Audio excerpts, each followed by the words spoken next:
রমাজান পরবর্তী নফল সিয়ামের গুরুত্ব। একটি মাস, যে মাসে সিয়াম রাখা আমাদের জন্য বাধ্যতামূলক, কারোর জন্য মাপ নেই। ফামান কানা মিনকুম মারিদা, যদি তোমাদের মধ্যে কেউ অসুস্থ ছিল, বা আল্লাহ সুবহানাহু ওয়া তাআলা বলেন কেউ যদি অসুস্থ হয়, আও আলা সাফারিন, ভ্রমণরত অবস্থায় হয়, ফাইদ্দাতুম মিন আইয়ামিন উখার, তাহলে তারা যেন তার সেই ছুটে যাওয়া রোজাগুলোকে বাকি 11 মাসে পরিপূর্ণ করে দেয়। যত দ্রুত সম্ভব রমাজান মাসে কোনো কারণে যে রোজাটা ছুটে গিয়েছে সে রোজাটা পরিপূর্ণ করুন। মা বোনেদের ক্ষেত্রেও বলবো, মাহওয়ারি অসুস্থতার কারণে যে রোজাটা ছুটে গিয়েছে যত দ্রুত সম্ভব সেটা পরিপূর্ণ করুন। ভাইদের উদ্দেশ্যে বলবো, এখনো অসুস্থতা থেকে মুক্ত হতে পারেননি, পূর্ণ সুস্থ হতে পারেননি, তাহলে যখনই সুস্থ হয়ে যাবেন তখনই আপনি আপনার ছুটে যাওয়া রমাজানকে পূর্ণ করবেন। তার কারণ হলো এই রমাজানের ব্যাপারে আপনাকে কিন্তু জিজ্ঞাসিত হতে হবে। কোনো কারণে যদি একটা সিয়াম ছুটে গিয়ে থাকে সে ব্যাপারে কিন্তু আল্লাহ সুবহানাহু ওয়া তাআলার কাঠগড়ায় আপনাকে দাঁড়াতে হবে। অতএব যত দ্রুত সম্ভব আমরা সিয়াম পরিপূর্ণ করব। হ্যাঁ, এমনও কোন আল্লাহর বান্দা আছেন, ছিলেন, যারা রমাজানে রোজা রাখতে পারেনি, আর আগামী দিনও আর কোনোদিন পারবে কিনা সন্দেহ আছে। তার সেই অসুস্থতা থেকে সে আর পরিপূর্ণ মুক্ত হতে পারবে না বা সিয়াম রাখার জায়গায় আসতে পারবে না। আল্লাহ সুবহানাহু ওয়া তাআলা তার ব্যাপারে পবিত্র কোরআন মাজিদে স্পষ্ট করেছেন, ওয়াইতিকুনাহু ফিদিয়াতুন তাআমু মিসকিন। যদি এমন ক্ষমতার অধিকারী কেউ না হয় বা তারা সিয়াম রাখার মতো কোনো ক্ষমতা নেই, তাহলে সে একটা মিসকিনকে খেতে দেবে, ফিদিয়া দেবে, এটাই হলো তার কাফারা।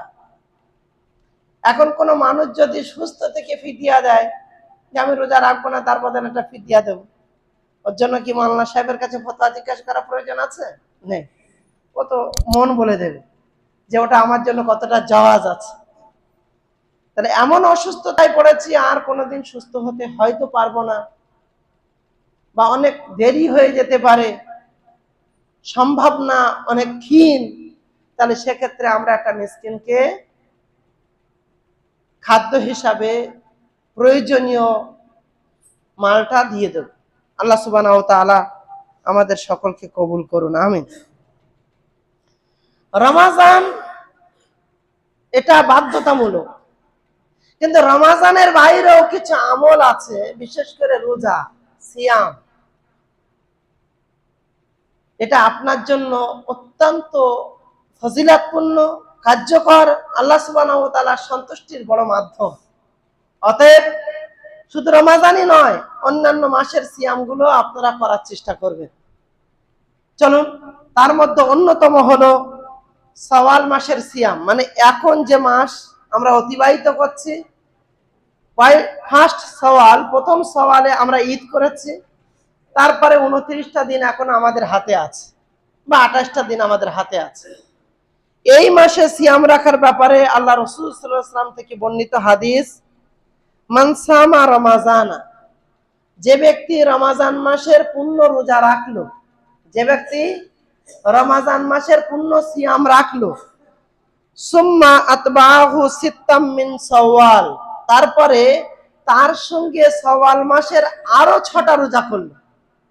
যে ব্যক্তি রমাজান মাসের রোজা রাখলো, কটা রমাজানের রোজা এবছর কটা রেখেছেন? 30টা। আর তার সঙ্গে যদি এই মাসে কোনো ব্যক্তি আরো কটা বললাম, 6টা রোজা করে, কানা কাসিয়ামিদ দাহার, তাহলে সে পূর্ণ বছর সিয়াম রাখলে যে নেকি হয় তার নামে সেই নেকি লেখা হবে। সুবহানাল্লাহি ওয়া বিহামদিহি সুবহানাল্লাহিল আযীম। আমি কি বোঝাতে পেরেছি? যে ব্যক্তি রমজানের 30টি সিয়াম পরিপূর্ণ করলো, তার সঙ্গে শাওয়াল মাসের 6টি রোজা রাখলো, সেই ব্যক্তি সারা বছর সিয়াম রাখলে যে নেকি হয় তার নামে সেই নেকি লেখা হয়। পবিত্র কোরআন মাজিদ পড়ার নেকি হিসাবে আপনারা একটা হাদিস পড়েছেন, মান কারা হারফাম মিন কিতাবিল্লাহ, কেউ যদি আল্লাহর কিতাবের একটি হারফ পড়ে, ফালাহু হাসানা, তার জন্য লিখে দেওয়া হয় একটি নেকি। আর সেই একটি নেকিকে বাড়িয়ে দেওয়া হয় কটা নেকিতে? কটা নেকিতে? আল হাসানাতু বিআশরি আমসালিহা, 10 বা তার অধিক নেকিতে আল্লাহ সুবহানাহু ওয়া তাআলা বাড়িয়ে দেন। তাহলে 30টার সঙ্গে যদি 10 গুণ করি কত হলো? 30 × 10 কত হলো? 300। আর 6 × 10 কত হলো? 60। তাহলে 36 × 10 যদি গণনা করা হয় তাহলে 360 দিন রোজা রাখার নেকি আপনি পেয়ে যাবেন। আমরা অবশ্যই এই সিয়ামের গুরুত্ব দেব এবং আমরা প্রত্যেকেই এই সিয়ামটা পরিপূর্ণ করার চেষ্টা করব। যদি আমরা কাজের ফাঁকে সপ্তাহে একটা দিন ছুটি নিয়েও যদি আমরা রোজাটা রাখি তাহলে 4 দিন পার হয়ে যাবে, তাই না? আর 2টো দিন আমরা যদি একটু ভাগ করে নিতে পারি, ইনশাআল্লাহ এই সিয়াম আমরা রাখতে পারবো। এমন নেকির অধিকারী আমরা হতে পারবো যেটা আল্লাহ সুবহানাহু ওয়া তাআলার কাছে অত্যন্ত প্রিয় আমল। আল্লাহ সুবহানাহু ওয়া তাআলা আমাদের প্রত্যেককে কবুল করুন, আমিন। এমনি ভাবে আরো নফল সিয়ামের ফজিলত আছে। আল্লাহ রাসূল সাল্লাল্লাহু আলাইহি সাল্লাম বলছেন, মান সামা ইয়াওমান ফি সাবিলিল্লাহ, কোন ব্যক্তি আল্লাহ সুবহানাহু ওয়া তাআলার সন্তুষ্টির জন্য যদি একটা রোজা রাখে, যে কোনো দিন, কোন ব্যক্তি যদি আল্লাহ সুবহানাহু ওয়া তাআলার সন্তুষ্টির জন্য একটা রোজা রাখে, বাআদাল্লাহু ওয়াজহাহু আনিন নার, তা আল্লাহ সুবহানাহু ওয়া তাআলা সেই ব্যক্তিকে জাহান্নাম থেকে দূর করেন।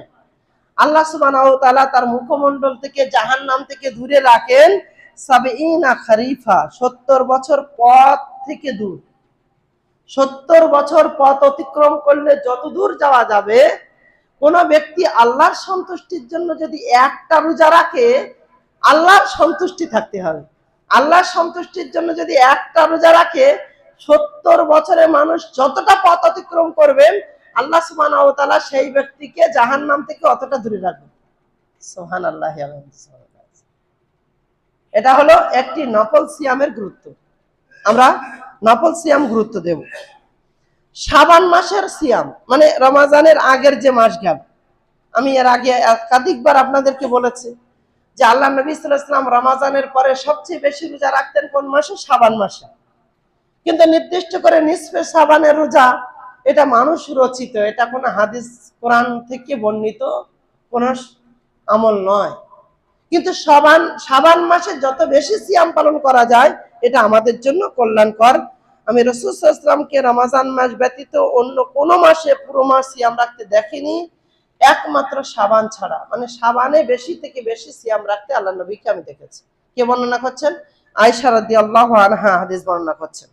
এ ব্যাপারে একাধিক হাদিস আছে, আমরা সেগুলো ইনশাআল্লাহুল আজিজ বিস্তারিত বর্ণনা করতে গেলে অনেক লম্বা হবে। আমি শুধুমাত্র আপনাদের চিন্তন ঢোকানোর জন্য যে নফল সিয়ামের কত গুরুত্ব আর কোন কোন মাসে কোন সিয়ামগুলো করলে আমাদের জন্য কল্যাণ করা হবে সেইগুলো আমি বর্ণনা করছি। আর একটি মাস পরে আরাফার দিনের সিয়াম বা জিলহজ মাসের সিয়াম। আরাফার দিনে তো আলহামদুলিল্লাহ আপনারা করেন, আরাফার একটি সিয়াম, এটা সবাই পালন করি আমরা কম বেশি। কিন্তু জিলহজ মাসের প্রথম 10 দিনের সিয়াম মানে প্রথম 9 দিন পরিপূর্ণ সিয়াম, এ ব্যাপারে আল্লাহ সুবহানাহু ওয়া তাআলা তার রাসূলের মারফত হাদিসে বর্ণিত এর ফজিলত বর্ণনা করেছেন। মা মিন আইয়ামিন আল আমালুস সালিহ ফিহা আহাব্বু ইলাল্লাহ মিন হাযিহিল আইয়াম, ইয়ানি আল আশ। আল্লাহ সুবহানাহু ওয়া তাআলার কাছে এই দিনগুলো চেয়ে আর অন্য কোন দিন নেই যে এত পছন্দনীয়। সেই দিনগুলো কোন দিন? আল আশ। এখানে আশরে বলতে মূলত বলা হয়েছে জিলহজ মাসের প্রথম 10 দিনের কথা। জিলহজ মাসের প্রথম 10 দিন আল্লাহ সুবহানাহু ওয়া তাআলার কাছে সেই 10 দিনের আমল আল্লাহর কাছে সবচেয়ে বেশি প্রিয়। অতএব আমরা সেই 10 দিন যদি সিয়াম পালন করতে পারি তাহলে এটা আমাদের জন্য কল্যাণকর। কি বলছে দেখুন, ক্বালু সাহাবা کرامরা বললেন, ইয়া রাসূলুল্লাহ, হে আল্লাহর রাসূল, ওয়ালাল জিহাদ ফি সাবিলিল্লাহ, সেই 10 দিনের আমল আল্লাহর রাস্তায় জিহাদ করার চেয়েও বেশি উত্তম। আল্লাহর রাস্তায় জিহাদ করে শহীদ হয়ে গেল, তার চেয়ে ওই 10 দিনের আমল বেশি গুরুত্বপূর্ণ। ক্বালা ওয়ালাল জিহাদ ফি সাবিলিল্লাহ ইল্লা রাজুলুন খারাজা বিনাফসি ওয়া মালি ফালাম ইয়ারজি মিন যালিকা বিশাই। হ্যাঁ, জিহাদের থেকে উত্তম, তবে ওই ব্যক্তি, যে ব্যক্তি বেরিয়ে গিয়েছে কিন্তু সেই ব্যক্তি সেখানে শহীদ হয়ে গিয়েছে। তা জিহাদে অংশগ্রহণ করেছি, আমি অংশগ্রহণ করে আমি শহীদ হয়ে যাইনি, আমি আবার ফিরে এসেছি। তা জিহাদে অংশগ্রহণ করার আমলটা আল্লাহর কাছে অনেক বেশি প্রিয়। তা আমি যদি জিহাদে অংশগ্রহণ করে আবার ফিরে এসে দুনিয়ায় ফিরে আসতে পারি, তো এই আমলের তুলনায় জিলহজ মাসের প্রথম 10 দিনের আমল আল্লাহ সুবহানাহু ওয়া তাআলার কাছে বেশি প্রিয়। আল্লাহ সুবহানাহু ওয়া তাআলা এমন নেকির অধিকারী আমাদের প্রত্যেককে করুন, আমরা যেন নেকির অধিকারী হতে পারি। আল্লাহ তুমি তৌফিক দান করো, আমিন। আরাফার একদিনের সিয়াম, মানে ঈদের আগের দিন যে সিয়াম আমরা রাখি, সিয়াম ও ইয়ামে আরাফা ইন্নী আহতাসিবু আলাল্লাহ আয়ুকাফিরা সানাতাল্লাতি ক্বাবলাহু ওয়া সানাতাল্লাতি বাদাহু। আরাফার দিনের একটা রোজা, আরাফার দিনের একটি সিয়াম, কোন ব্যক্তি যদি নেকির আশা করে এই সিয়াম পরিপূর্ণ করে, তাহলে সেই ব্যক্তির পিছনের 1 বছরের গুনাহ আর সামনের 1 বছরের গুনাহকে আল্লাহ মাফ করে দেন। সুবহানাল্লাহ। তাহলে আরাফার একদিনের সিয়াম আল্লাহ সুবহানাহু ওয়া তাআলার কাছে এত প্রিয়। আমরা সিয়ামগুলোকে গুরুত্ব দেব এবং আমরা পালন করব ইনশাআল্লাহ। আল্লাহ সুবহানাহু ওয়া তাআলা তৌফিক দান করুন, আমিন। আশুরা সিয়াম, আশুরা মানে তার পরের মাস মুহররম মাস। মানে এক কথায় বলে দিই, ভালো করে আরো বুঝতে পারবে। এই আশপাশের শিয়ারা যেদিন বুক দাবড়ায় আর আপনারা জামাইদেরকে নিয়ে যান দেখতে, রক্ত দেখাতে, ওই দিনের সিয়াম। হ্যাঁ, কথাটা এই জন্য আমি এইভাবে বললাম যে এমনি মনে থাকে না, কিন্তু ওটা কবে হচ্ছে এটা মনে থাকে। আল্লাহ মুস্তাহান, আল্লাহ আমাদের হেফাজত করুন, আমিন। আজকের দিনে দাঁড়িয়ে আমি বিভিন্ন ভাবে আপনাদেরকে অনেকভাবে সচেতন করি, কিন্তু আজকে আমরা এমনও মুসলমান আছি, যদি এই সমস্ত বিষয়গুলো থেকে অবগত করা যায়, অবগত করা হয়, তো তারা এ বিষয়ে আরো খারাপ মন্তব্য করতে থাকে। ইনশাআল্লাহ কোনো একদিন আল্লাহ চাইলে আমি প্রকৃত ইতিহাস, বিভিন্ন ফেরকার ইতিহাস এই জুমার খুতবায় ধারাবাহিকভাবে বলবো ইনশাআল্লাহ।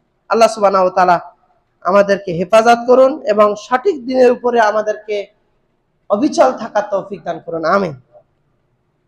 সম্মানিত উপস্থিতি, আল্লাহ নবী জনাবে মুহাম্মদ রাসূলুল্লাহ সাল্লাল্লাহু আলাইহি ওয়াসাল্লাম একদিন রাস্তা দিয়ে যাচ্ছেন, তো দেখলেন ইহুদিরা আনন্দে মাতোয়ারা। আল্লাহ নবী জিজ্ঞাসা করছেন যে তোমরা এটা কিসের আনন্দ করছো? বলছে আজকের দিনে আমাদের নবী মূসা আলাইহিস সালাম ফিরআউনের কাছ থেকে নাজাত পেয়েছিল, তারই খুশিতে আমরা আজকে রোজায় আছি।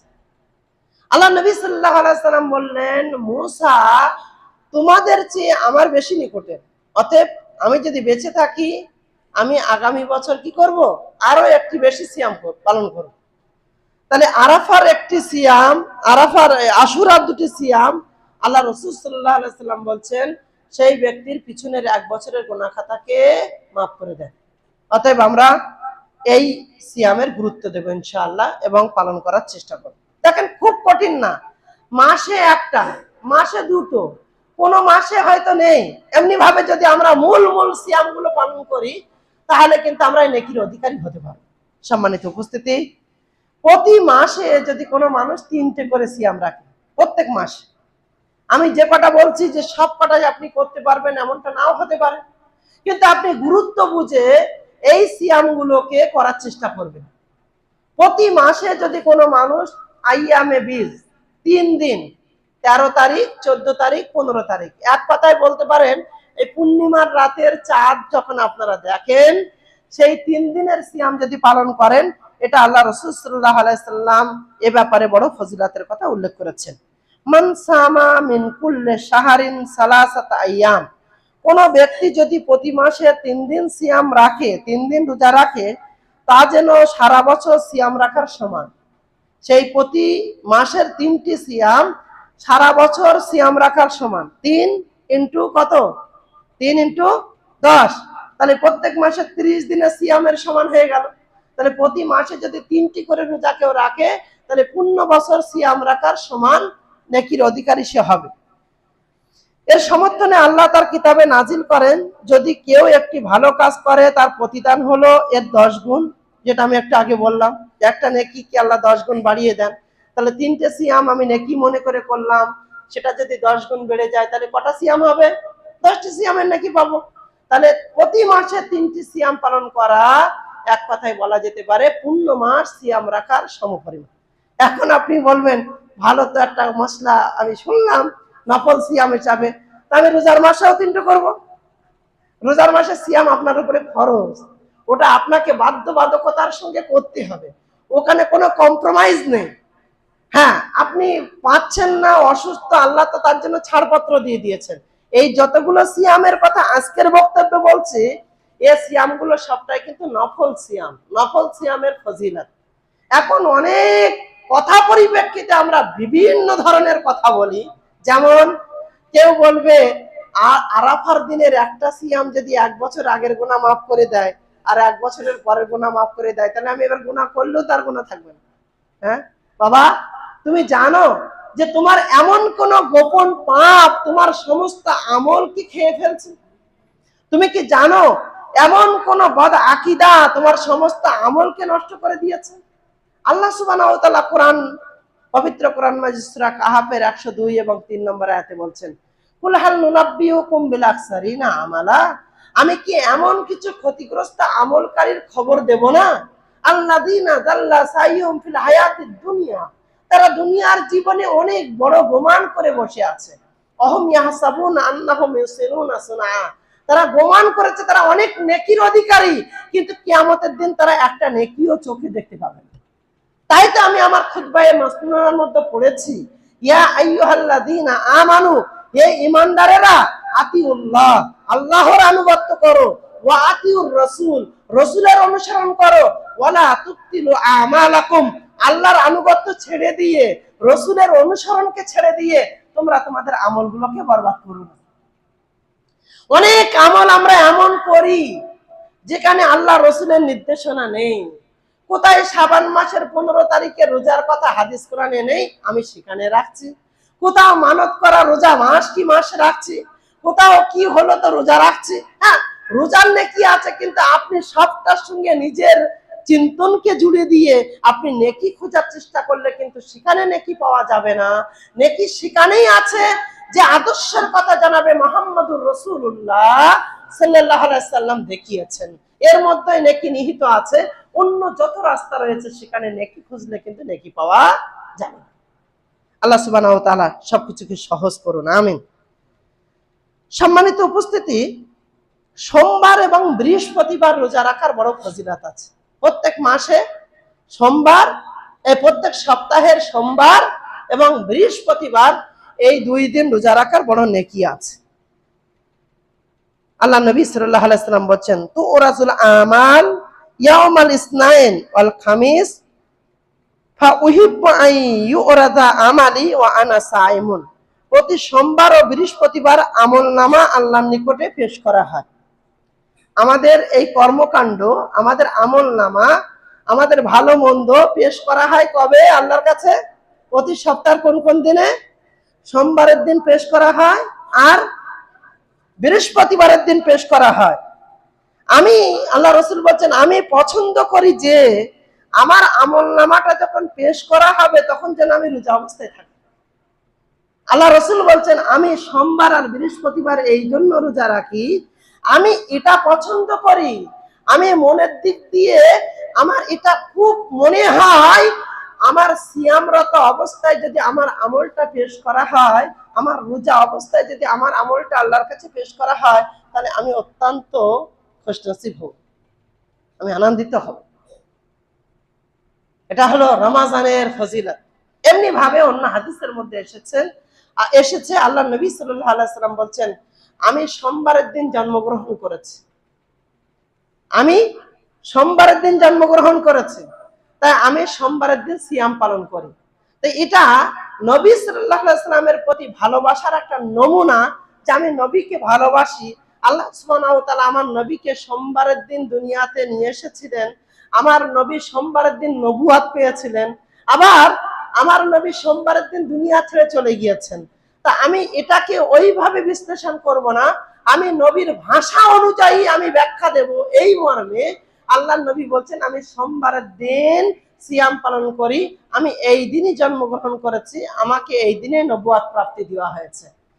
আর অন্য সহিহ হাদিসের মধ্যে এসেছে, আল্লাহর নবী সাল্লাল্লাহু আলাইহি ওয়াসাল্লাম বলছেন, আমি সোমবারের রোজা এই জন্য রাখি, বৃহস্পতিবারের রোজা এই জন্য রাখি, যে এই দুই দিন আল্লাহ সুবহানাহু ওয়া তাআলার কাছে বান্দার আমলনামা পেশ করা হয়। আমি পছন্দ করি যে আমার আমলনামা যেন আমার সিয়ামরত অবস্থায় আল্লাহর কাছে পেশ হয়। সম্মানিত উপস্থিতি, আমরা খুব গুরুত্ব দিয়ে এই সিয়াম পালন করব ইনশাআল্লাহ। দাউদ আলাইহিস সালামের সিয়াম আছে, আমরা সেগুলো যদি পালন করতে পারি আলহামদুলিল্লাহ। যেমন শুক্রবারের সিয়াম, আমাদের মধ্যে কেউ যদি মনে করে যে শুক্রবারটা বরকতের দিন, আমি শুধু এই দিনে সিয়াম রাখবো, তাহলে এটা জায়েজ না। শুক্রবারটা অনেক নেকির, শুক্রবার সাপ্তাহিক ঈদের দিন, তা আমি এই দিনটা খুব খাস মনে করে সিয়াম রাখবো, তাহলে কিন্তু এটা জায়েজ নয়। হ্যাঁ, প্রতি মাসের 3 দিন আমি সিয়াম পালন করি, তার মধ্যে যদি শুক্রবার চলে আসে কোনো অসুবিধা নেই। আমভাবে আমি দুটো সিয়াম পালন করছিলাম, তার মধ্যে যদি শুক্রবার চলে আসে কোনো অসুবিধা নেই। কিন্তু আমি নির্দিষ্ট করে বারাকা মনে করে যদি এই রাতটাকে নির্ধারণ করে নিই, তাহলে কিন্তু এটা আমাদের জন্য জায়েজ না, আমরা এর থেকে বেঁচে থাকবো। শুক্রবারে নির্দিষ্ট করে সিয়াম রাখা যাবে না। এমনি ভাবে 2 ঈদের দিন সিয়াম রাখা হারাম, 2 ঈদের দিন সিয়াম রাখা যাবে না। 2 ঈদ, বিশেষ করে ঈদুল ফিতরের দিন যেটা চলে গেল গত শনিবার, এমনি ভাবে ঈদুল আজহার 4 দিন, 10 তারিখ, 11 তারিখ, 12 তারিখ, 13 তারিখ, এই 4 দিন রোজা রাখা জায়েজ না। এই 4 দিন আমরা সিয়াম থেকে বিরত থাকবো। আল্লাহ সুবহানাহু ওয়া তাআলা বছরের 5টা দিন আমাদের জন্য সিয়াম রাখাকে মানা করেছেন, বাকি দিনগুলোতে আমরা চাইলে নফল সিয়াম হিসাবে আল্লাহর সন্তুষ্টির উদ্দেশ্যে, সন্তুষ্টির লক্ষ্যে আমরা সেই সিয়াম পালন করবো ইনশাআল্লাহ। আল্লাহ সুবহানাহু ওয়া তাআলা আমাদের সকলকে কবুল করুন, আমিন। আমি নফল ইবাদতের ক্ষেত্রে আরেকটা পাঠ আপনাদের সম্মুখে পেশ করতে চাইছিলাম, কিন্তু লম্বা হয়ে যাবে। নফল সালাতের ফজিলত, ইনশাআল্লাহ সেটা আবার কোনোদিন বলবো। আর বেশি হয়ে গেলে আমরা আবার এর থেকে হয়তো মনোযোগ ঘুরে যাবে। আমি এই মুহূর্তে যে বিষয়ে সবচেয়ে বেশি আপনাদেরকে উদ্বুদ্ধ করতে চাই, সেটা হলো এই মাসের 6টি সিয়াম যদি আমরা আল্লাহ সুবহানাহু ওয়া তাআলার সন্তুষ্টির উদ্দেশ্যে রাখি, তাহলে পূর্ণ বছর সিয়াম রাখার নেকি আমরা পাবো ইনশাআল্লাহ। আমরা সবাই চেষ্টা করবো ইনশাআল্লাহ। আমরা আমাদের মা বোনেদেরকেও এ ব্যাপারে উৎসাহিত করবো ইনশাআল্লাহ। তাদের আমাদের কাছে অনুমতি নিতে হবে নফল সিয়ামের ব্যাপারে, কিন্তু আমরা এই ভালো কাজের জন্য তাদেরকে বেশি করে উৎসাহিত করবো ইনশাআল্লাহ। আল্লাহ সুবহানাহু ওয়া তাআলা আমাদের প্রত্যেককে কবুল করুন। আল্লাহ সুবহানাহু ওয়া তাআলা সিয়ামের ধারাবাহিকতা অব্যাহত রেখে, সেই ভালো কাজের ধারাবাহিকতা অব্যাহত রেখে এই মাসের এই আমলগুলো আরো বেশি বেশি আমরা করতে পারি। আল্লাহ যেন সে তৌফিক দান করেন, আমিন। হে আল্লাহ, আমরা রমাজানে যে ইবাদতগুলো করেছিলাম, দেখুন গত রমাজানের 11টা 50-এর সময় মাদ্রাসায় বাইক ধরছিল না, কিন্তু আজকের রমাজানে 11টা 50-এ আমি তখন বাইরে দাঁড়িয়ে রয়েছি। আমি শুধু ভাবছি, শয়তান কি তাদের কাজে পরিপূর্ণ লেগে গিয়েছে নাকি? হ্যাঁ, আমাদেরকে কিন্তু অনেকটা দূরে রেখে দিয়েছে। আমরা মনে করছি যে রমাজানের ইবাদত খুব বরকতময় ইবাদত, আমি একটু করে নিই। হুজুর সাহেব বারবার বলছেন, রমাজান মাস পেল, নিজের পিছনের গোনা খাতাকে মাফ করাতে পারলো না, ওই ব্যক্তি ধ্বংস হোক, আমি যেন ধ্বংস না হয়।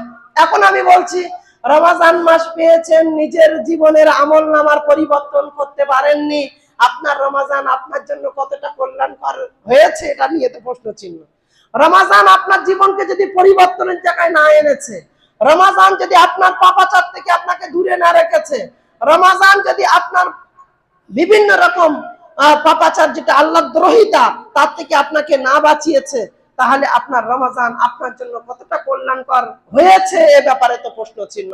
আমি তো ঈদের আগের দিন জুমাতে বলেছিলাম, মানে গত জুমাতে, লাইসাল ঈদ লিমান লাবিসাল জাদিদা ইন্নামাল ঈদ লিমান খাফাল ওয়াইদা। ঈদ তাদের জন্য নয় যারা নতুন নতুন জামা কাপড় পরলো, ঈদ তো তাদের জন্য যারা আল্লাহর আযাব থেকে নিজেকে ভয় করাতে পারলো, নিজেকে ভয়ের জায়গায় আনতে পারলো। আল্লাহ সুবহানাহু ওয়া তাআলা কোরআনে বলছেন, ফাআম্মা মান খাফা মাকামা রাব্বিহি ওয়া নাহান নাফসা আনিল হাওয়া। যে ব্যক্তি আল্লাহ সুবহানাহু ওয়া তাআলার সম্মুখে দাঁড়াতে হবে এই ভয়ে ভীত হয়েছে, ফাইশে নফসের বিরুদ্ধে নিজেকে তৈরি করতে পেরেছে, তার জন্য রয়েছে জান্নাত। সেই জান্নাতে সে চিরস্থায়ী থাকবে। সেই জান্নাতের ব্যাপারে আল্লাহ সুবহানাহু ওয়া তাআলা একাধিক সিফাত, একাধিক গুণাগুণ বর্ণনা করেছেন। আমি আপনাকে বলতে চাই, পবিত্র রমাজান আপনার জীবনকে যদি পরিবর্তন করে দিয়েছে, তাহলে মনে করুন আপনার রমাজান আপনার জন্য কল্যাণকর সাবিত হয়েছে। যদি রমাজানের দিনগুলো অতিবাহিত হওয়ার পরেই আপনি আবার পাপাচারের দিকে ধাবিত হয়েছেন, আপনি আবার পাপাচার করছেন, তাহলে আপনার ব্যাপারে কোন প্রশ্ন চিহ্ন আছে। আমি করজোরে অনুরোধ জানাচ্ছি এই মর্মে আমার যুবক ভাইদের কাছে, আমার প্রত্যেকটা ভাইদের কাছে, সারাটা বছর যখন কোনো মানুষ আপনাকে কোনো বিষয় উদ্বুদ্ধ করেছে, তখন আপনি বলেছেন ইনশাআল্লাহ রমাজান থেকে আমি ভালো হয়ে যাব, রমাজান পেয়ে ভালো হয়েছিলেন। আবার যদি সেই পথের দিকে আপনি আসেন, তার মানে হেদায়েত নসিব আপনার হয়নি। এ ব্যাপারে আপনার কাছে আমি করজোরে অনুরোধ জানাচ্ছি যে আপনি নিজেকে নিজের খয়েশে নফসের বিরুদ্ধে প্রস্তুত করুন। আল্লাহ সুবহানাহু ওয়া তাআলা আমাদের প্রত্যেককে কবুল করুন। ঈদের ময়দানে অনেক মানুষের সম্মুখে হয়তো বলাটা ভালো ছিল, কিন্তু আমি সেখানে বৃষ্টির জন্য সব কথা বলবো মনে করেও বলতে পারিনি। আজকে বিশেষভাবে অনুরোধ জানাচ্ছি, গণতান্ত্রিক ভারতবর্ষের সিস্টেম অনুযায়ী প্রতি 5 বছর অন্তর অন্তর আমাদের দেশে ভোট হয়। এবারও ভোটের দামামা বেজে গিয়েছে, মানুষ সেই দিকে ধাবিত হচ্ছে। মনে রাখবেন, এই যে সিস্টেম, পুরো সিস্টেমটাই হলো অবৈধ সিস্টেম। এই সিস্টেমের মধ্যে কোনো বৈধ ব্যক্তি, ভালো ব্যক্তি আসবে এটা সম্ভব নয়। কিন্তু আমি গণতান্ত্রিক ভারতবর্ষের সেই সংবিধানকে স্যালুট জানিয়ে এই দেশের একজন সুনাগরিক হিসাবে সেই ভোটকে হয়তো সাপোর্ট করছি। বি.আর. আম্বেদকর রচিত সংবিধানকে মান্যতা দিয়ে সেই ভোটের জায়গায় হয়তো কোনো প্রশ্ন চিহ্ন জায়গা আমি নিয়ে আসছি না, কিন্তু আমি করজোরে আপনার কাছে অনুরোধ করছি, ভাইজান, যদি আপনাকে এই দেশের নাগরিক হিসাবে এতদিন এই ভারতবর্ষের যে শৃঙ্খলা, ভাইয়ে ভাইয়ে ভেদাভেদ কোনোদিন আমরা দেখিনি, কিন্তু নতুন করে আমরা দেখেছি এই ভারতবর্ষের ধর্মের সুড়সুড়ি দিয়ে একজন আরেকজনের প্রতি ভেদাভেদ। এই ধর্মের সুড়সুড়ি আর কিছু নয়, এই সুড়সুড়িটাও হলো ভোটের সুড়সুড়ি, রাজনীতির সুড়সুড়ি। যদি এটা না করি, তাহলে আমি আমার ক্ষমতায় টিকে থাকবো না।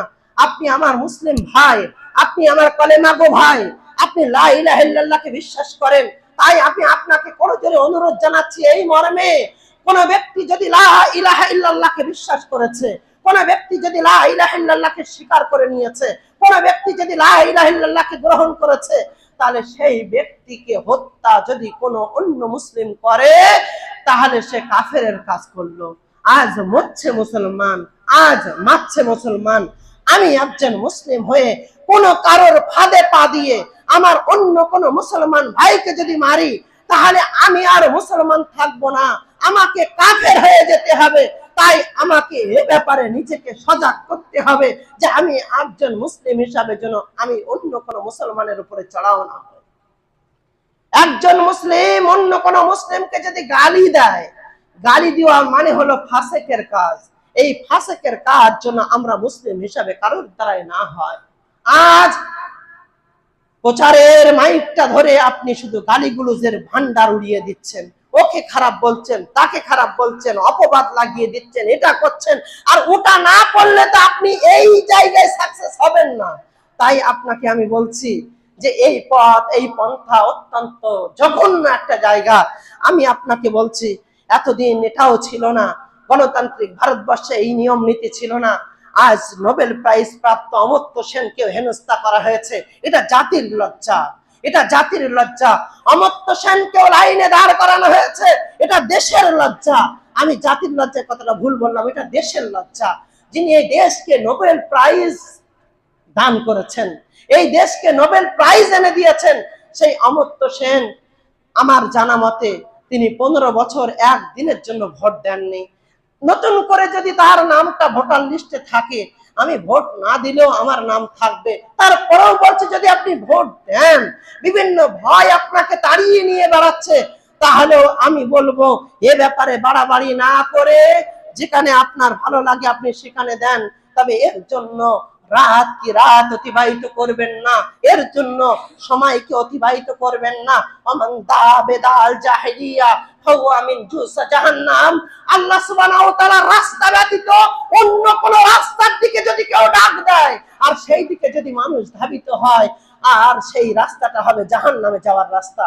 সম্মানিত উপস্থিতি, সেখানে কল আল্লাহর কোনো আওয়াজ হয় না, সেখানে কল আর রাসূলের কোনো আওয়াজ হয় না, সেখানে ভ্রাতৃত্বের কথা বলে বিভেদের রাজনীতি শেখানো হয়, ভ্রাতৃত্বের কথা বলে বিভেদের কথা শেখানো হয়, ভ্রাতৃত্বের কথা বলে অন্যের উপরে কিভাবে বোমা মারতে হবে সেই কথা শেখানো হয়। তাই আপনি আমার মুসলিম ভাই হিসাবে আপনার কাছে করজোরে অনুরোধ করব, আমরা ঘোড়ারাশবাসী, ঘোড়ারাশ পূর্ব পাড়ার মানুষই নয়, সোশ্যাল মিডিয়ার যত ভাইয়েরা দেখছেন, আমি অনুরোধ করি আপনার বাড়ির পাশের হিন্দু ভাইটার সঙ্গে সম্পর্ক ভালো রাখুন। আজ রাত্রে যদি আপনি কোন রকম অসুস্থ হয়ে যান, আপনার প্রতিবেশী সর্বপ্রথম ছুটে আসবে, বাইরের কেউ ছুটে আসবে না। আল্লাহ সুবহানাহু ওয়া তাআলা পবিত্র কোরআন মাজিদে বলছেন, মান কাতালা নাফসান বিগাইরি নাফসিন আও ফাসাদিন ফিল আরদ ফাকান্নামা কাতালান নাস জামিআ। একজন ব্যক্তিকে অন্যায়ভাবে হত্যা করলে, সারা বিশ্বের প্রত্যেকটা মানুষকে হত্যা করলে যে গুনাহ হয়, তার নামে সেই গুনাহ লেখা হবে। আমান আহিয়া ফাকান্নামা আহিয়ান নাস জামিআ। একজনকে সেবা শুশ্রূষার মাধ্যমে যদি বাঁচিয়ে তোলা যায়, সারা বিশ্বের প্রত্যেকটা মানুষকে বাঁচালে যে নেকি হয়, সেই নেকির অধিকারী হওয়া যাবে। আমি অনুরোধ করে বলবো, একজন হিন্দু আমার ভাই, একজন সাঁওতাল আমার ভাই, একজন আদিবাসী আমার ভাই, একজন মুসলিম আমার ভাই, একজন অন্য সম্প্রদায়ের মানুষ আমার ভাই, আমরা এই দেশের একজন নাগরিক হিসাবে একজন আরেকজনের ভাই। আমরা এই দেশের জিডিপি মজবুত করতে গেলে ঐক্যবদ্ধভাবে এই সুখের সংসারকে আমরা অটুট রাখবো। আর কোথায় কি হলো দেখার দরকার নেই, আমরা আমাদের জায়গায় একে অপরের প্রতি মানুষ হিসাবে সেই ভালোবাসাটা দেখাবো, প্রতিবেশীর যে হক আছে সেটা দেখাবো। আর ধর্মের ক্ষেত্রে মুসলিমরা আমরা আমাদের মধ্যে কোনো ভেদাভেদের জায়গা তৈরি করব না। একজন মুসলিম হিসাবে আমার অন্য ভাইকে কিভাবে জান্নাতে পৌঁছানোর ব্যবস্থা করা যায়, আমার অন্য কোনো ভাই ভুল করলে তাকে কিভাবে সতর্ক করা যায়, আমার অন্য কোনো ভাই ভুল রাস্তায় চলছে তাকে হেদায়েতের কথা কিভাবে বলা যায়, এই ব্যাপারে আমরা সতর্ক থেকে কাজ করে যাব। বিনীতভাবে অনুরোধ জানাচ্ছি, দাদাদের সন্তুষ্ট করার জন্য নিজের ভাইকে হত্যা করবেন না। রাজনীতি তার নাম, রাত্রে যদি বাপকে হত্যা করে টিকিট পাওয়া যায়, তাও এই কম তার বাবাকে রাত্রি হত্যা করবে এই জন্য যে সকালে এই জন্য সে টিকিটটা পাবে। এই কমের ভালোবাসার মানুষগুলো তারা হাও হাও করে কাঁদে টিকিট না পাওয়ার কারণে। এরা নাকি জনগণের সেবক, টিকিট পায়নি বলে কাঁদছে। তাই কত জনগণের কাজ করছে বলুন তো দেখি, যে টিকিট পায়নি বলে কাঁদছে। আল্লাহ হেফাজত করুন। এরা জনগণের সেবক, এরা লুটেরাদের সেবক। টিকিট পাইনি, আগামী 5 বছর আবার কি করে হবে, ওই পেনশনে তো আমার চলবে না, আর খানিকটা দিন হলে তো আমার কিছু হতো। তাই তো এরা জনগণের সেবক বলে নিজেদেরকে চালায়। আল্লাহ এদেরকে হেফাজত করুন। আমার কওমের যদি কেউ থাকে তার জন্য আমি হেদায়েতের দোয়া করি, আল্লাহ এসব বিষয়ে তাদেরকে হেদায়েত দিন। আর আপনাদের কাছে আমি এই কথাটা এই জন্য বলছি, আমরা প্রতিবার দেখেছি এক উত্তেজিত সমাজ। আমি প্রত্যেকটা মুসলিম ভাইকে, ঘোড়ারাশবাসী প্রত্যেকটা ভাইকে, অন্যান্য জামাতের প্রত্যেকটা ভাইকে বলবো, আপনি একজন মুসলিম, 5 ওয়াক্ত সালাত আদায় করবেন, 5 সিয়াম পালন করবেন, ক্ষমতা থাকলে হজ করবেন, যাকাত দেবেন, কালেমা লা ইলাহা ইল্লাল্লাহর উপরে অটল থাকবেন, সমস্ত মুসিবত থেকে বাঁচার জন্য তাওহীদের ব্যাপারে আকীদার মজবুতি আনবেন। এই যে বালা মুসিবতের মধ্যে পড়েছেন, আকীদার মজবুতি তৈরি করবেন। এগুলো যদি আপনি করতে পারেন, আপনি জান্নাত থেকে এসেছেন, আপনার ভোটে লড়াই করে জান্নাতে যেতে হবে। এই দিনটা যদি আপনি তৈরি করতে পারেন, সেই ভোটটা, সেই রাজনীতিটা হবে সবচেয়ে উপরের রাজনীতি। আপনি জান্নাত থেকে এসে অন্য মুসলমানকে হত্যা করে জাহান্নামে চলে যাবেন, এই রাজনীতি করে যেন আপনি আপনার পথকে হারাবেন না। আল্লাহ হেফাজত করুন, আমিন। আল্লাহ তুমি আমাদের প্রত্যেককে কবুল করো, আমিন। আমাদের প্রত্যেককে দিনের উপরে আল্লাহ তুমি অটল রাখো, আমিন। আল্লাহ অন্যের উপকার করতে গিয়ে, অন্যের চালাকি করতে গিয়ে আমরা যেন নিজেরা নিজেদের ক্ষতি না করি। আল্লাহ এই ব্যাপারে তুমি মাওলানা বাহার আলী সাহেবের চিন্তন প্রতিষ্ঠা, যে ঘোড়ারা সত্র এলাকা, কোনোদিন দাঙ্গা মুক্ত থেকেছিলাম, আমরা সারাটা জীবন আমাদের জীবদ্দশাতে যেন এইরকম কোন চিত্র আমাদের দেখতে না হয়। আল্লাহ তুমি সেই তৌফিক দান করো, আমিন। আমরা প্রত্যেকটা ভাই ভাই মিলেমিশে থাকতে পারি, আল্লাহ তৌফিক দান করো, আমিন। আমরা প্রত্যেকের সঙ্গে একে অপরের সহযোগিতায় আসতে পারি, আল্লাহ তৌফিক দান করো, আমিন। আল্লাহ সুবহানাহু ওয়া তাআলার ওই কথা দিয়ে আমি আমার বক্তব্য শেষ করছি। আল্লাহ বলছেন, ওয়া তাআওয়ানু আলাল বিররি ওয়াত তাকওয়া ওয়া লা তাআওয়ানু আলাল ইসমি ওয়াল উদওয়ান। নেকির কাজে আর তাকওয়ার কাজে একে অপরকে সহযোগিতা করো। যে জায়গায় নেকি আছে, যে জায়গায় আল্লাহ ভীতি আছে, সেই জায়গায় কাঁধে কাঁধ মিলিয়ে ঐক্যবদ্ধ ভাবে একে অপরকে সহযোগিতা করো। ওয়ালা তাআওয়ানু আলাল ইসমি ওয়াল উদওয়ান। তোমরা নেকির গুনাহের কাজে এবং নাফরমানির কাজে, গুনাহের কাজে, পাপাচারের কাজে আর নাফরমানির কাজে একে অপরকে সহযোগিতা করো না। আল্লাহ তুমি এর থেকে আমাদেরকে হেফাজত করো, আমিন। রব্বানা তাকাব্বাল মিন্না ইন্নাকা আনতাস সামিউল আলিম ওয়া তুব আলাইনা ইন্নাকা আনতাত তাওয়াবুর রাহিম। সুবহানা রাব্বিকা রাব্বিল ইজ্জাতি আম্মা ইয়াসিফুন, আসসালামু আলাল মুরসালিন, আলহামদুলিল্লাহি রাব্বিল আলামিন।